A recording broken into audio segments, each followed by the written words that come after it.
Assalamualaikum warahmatullahi taala wabarakatuh. Alhamdulillah wassalatu wassalamu ala Rasulillah wa ala alihi wa sahbihi ajma'in.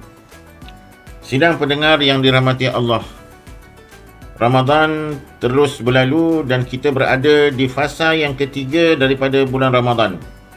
10 terakhir daripada bulan Ramadan.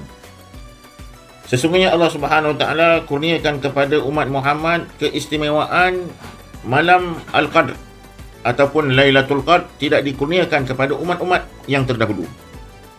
Sebagaimana firman Allah Subhanahu Wa Taala, Bismillahirrahmanirrahim, Inna anzalnahu fi Lailatul Qadr wa ma adraka ma Lailatul Qadr. Lailatul Qadri khairum min alfi syahr. Tanazzalul malaikatu warruhu fiha biizni rabbihim min kulli amr. Salamun hiya hatta matla'il fajr.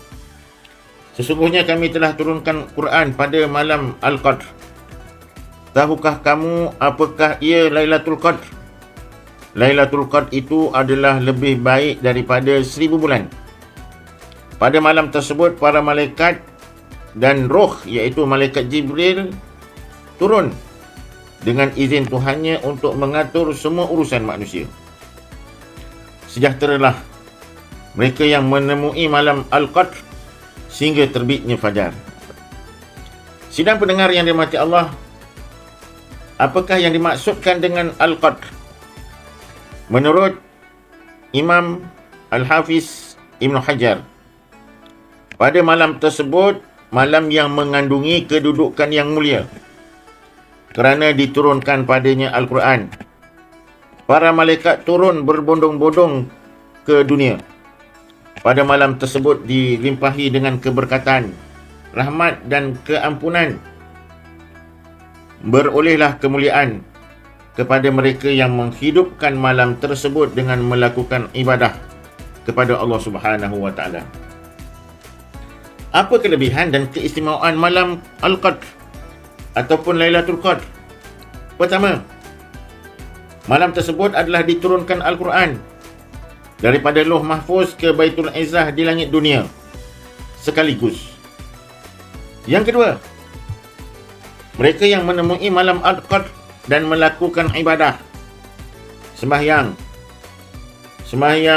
Qiyamul Lail, membaca Al-Quran, bersedekah, beristighfar, maka dengan itu pahalanya lebih baik daripada 1000 bulan, menyamai lebih kurang 83 tahun.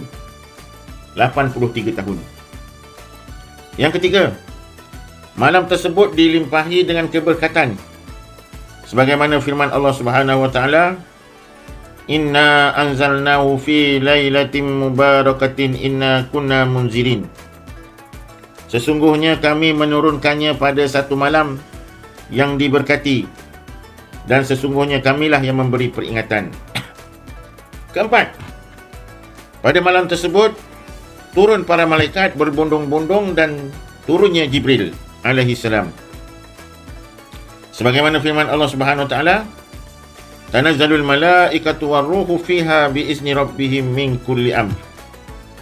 Pada malam tersebut turun malaikat dan malaikat Jibril dengan izin daripada Tuhan mereka. Dan menurut Imam Al-Khalil bin Ahmad, pada malam tersebut dunia menjadi sempit. Dan sempitnya dunia ini disebabkan oleh ramainya para malaikat turun ke dunia. Di mana Imam Al-Qurtubi menyatakan para malaikat turun ke dunia ini adalah untuk mengaminkan doa yang dibaca, yang dipohon oleh manusia ketika itu pada malam tersebut sehingga waktu fajar. Oleh itu, kita ambillah kesempatan untuk memburu Lailatul Qadr. Dan yang terakhir adalah mereka yang menemui Lailatul Qadr akan diampunkan dosanya oleh Allah Subhanahu Wa Taala, sebagaimana hadis yang diriwayatkan daripada Abu Hurairah radhiyallahu anhu. Nabi SAW bersabda, Man qama Lailatul Qadr imanan wahtisaban ghufira lahu ma taqaddama min zambi.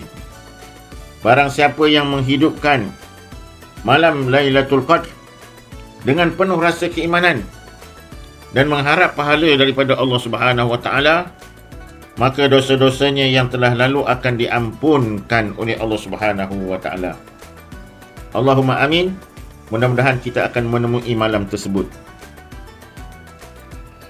Sidang pendengar yang dirahmati Allah Subhanahu wa taala. Bagaimana strategi untuk kita memperolehi malam Lailatul Qadr?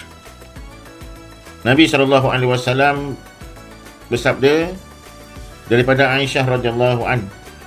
Sabda Nabi, "Taharru Lailatul Qadr fil ashril awakhir min Ramadan." Nabi bersabda, carilah, burulah malam Al-Qadr, Lailatul Qadr, 10 malam yang terakhir daripada bulan Ramadan. Dan ulama menyatakan khususnya pada malam-malam ganjil. Ya, pada malam-malam ganjil.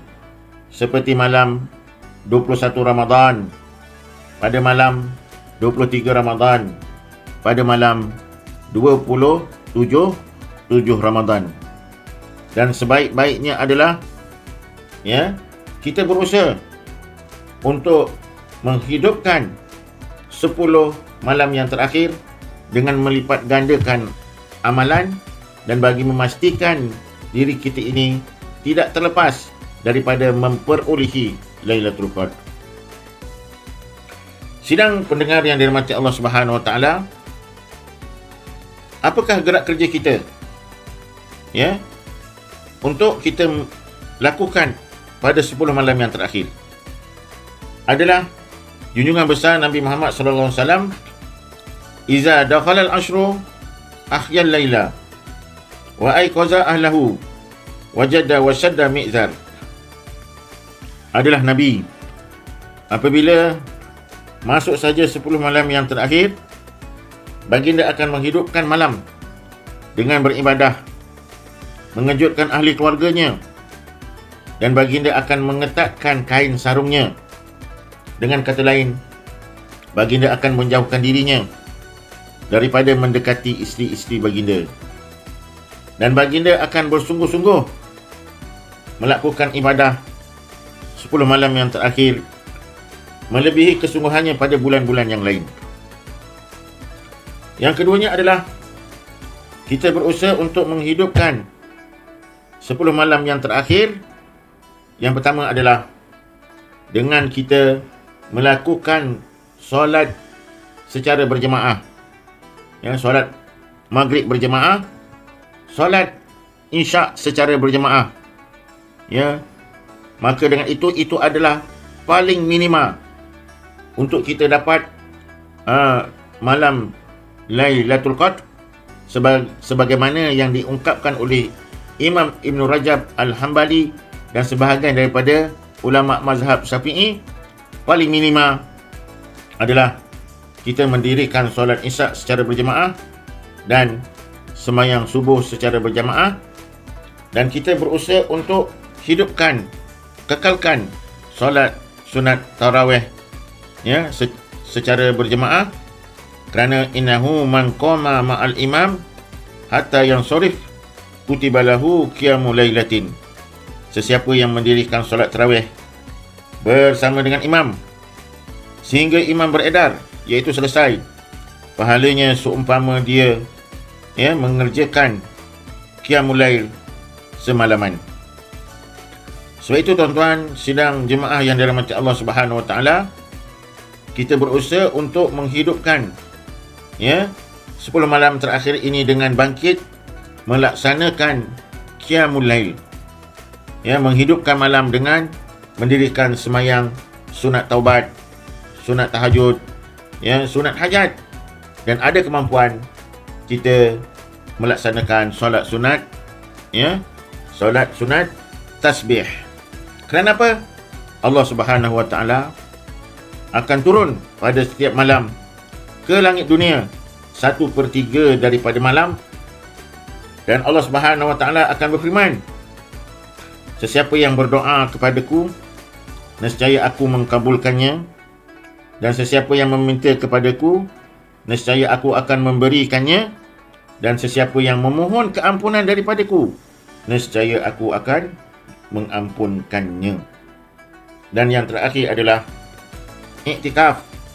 Kalau kita ada mempunyai kemampuan, kita beriktikaf di masjid, dan ini adalah merupakan amalan yang dilakukan oleh junjungan besar Nabi Muhammad sallallahu alaihi wasallam.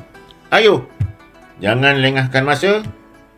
Kita lipat gandakan usaha kita 10 hari yang terakhir ini bagi memastikan diri kita memperolehi Lailatul Qadar. Selamat beramal. Yang baik itu daripada Allah SWT, yang lemah itu daripada diri saya sendiri. Aku lu qauli hadza astaghfirullah li wa lakum. Assalamualaikum warahmatullahi taala wabarakatuh.